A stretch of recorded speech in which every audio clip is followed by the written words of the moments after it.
Hi, Tidley, this little corner of the internet, day 51.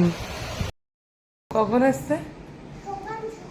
সকাল ঠিকই আমরা অনেক সকাল সকালই গেছিলাম, তখন প্রায় 8:30 15টা বাজে আমরা গেছিলাম। আমি মেন গেছিলাম আধার কার্ডের নাম চেঞ্জ করার জন্য রানীকুটির ওখানে যে পোস্ট অফিসটা আছে ওখানে। কি লাইন, 25 জনের বেশি তো নেবে না। আমার শ্বশুরবাড়ির এখানে একজন মানে ওখানে থাকে, উনি ওখানে কাজ বাজ হয়তো করে, উনি আমার লাইনটা রেখেছিল। ভোর 5টার থেকে ওখানে লাইন দিয়েছে।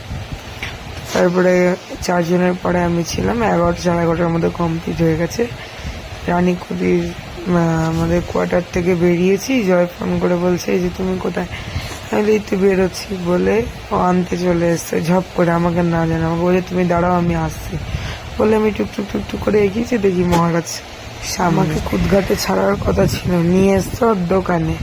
ওর দোকানটা হলো আমাদের গাছতলা ব্রিজ থেকে ডান দিক নেবে, ডান দিক নিয়ে একটু এগিয়ে গেলে ফায়ার ব্রিগেড ঢোকার আগে যে উল্টো দিকে গলিটা আছে ডান দিকে, ওই গলিটা দিয়ে স্ট্রেট গিয়ে আবার বাঁ দিকে প্রায় 10-12টা দোকানের পর বাপ বেটার দোকান।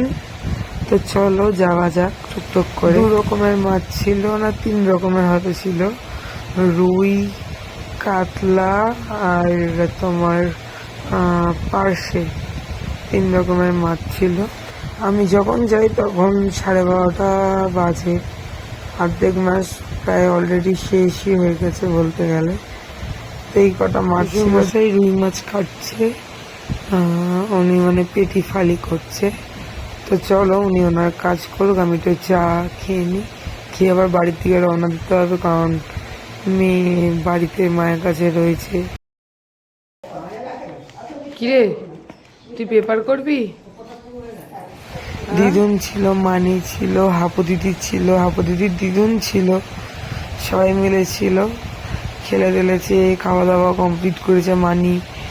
আমি 1টার মধ্যে বাড়ি চলে এসেছি, এসে ওকে দুপুরবেলা লাঞ্চ টাঞ্চ কমপ্লিট করিয়ে বাড়ি চলে এসেছি, আমার শ্বশুরবাড়ি চলে এসেছি, কারণ কাকাইয়ের জন্মদিন ছিল। এই কাকাইয়ের জন্মদিন ছিল।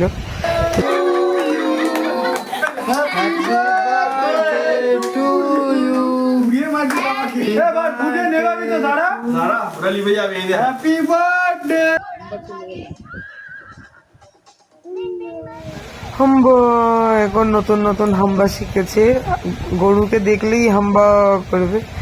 তো চলো আমাদের ভিডিও তোমাদের কেমন লাগে অবশ্যই একটা কমেন্টে জানাবে। তো চলো টাটা বাই।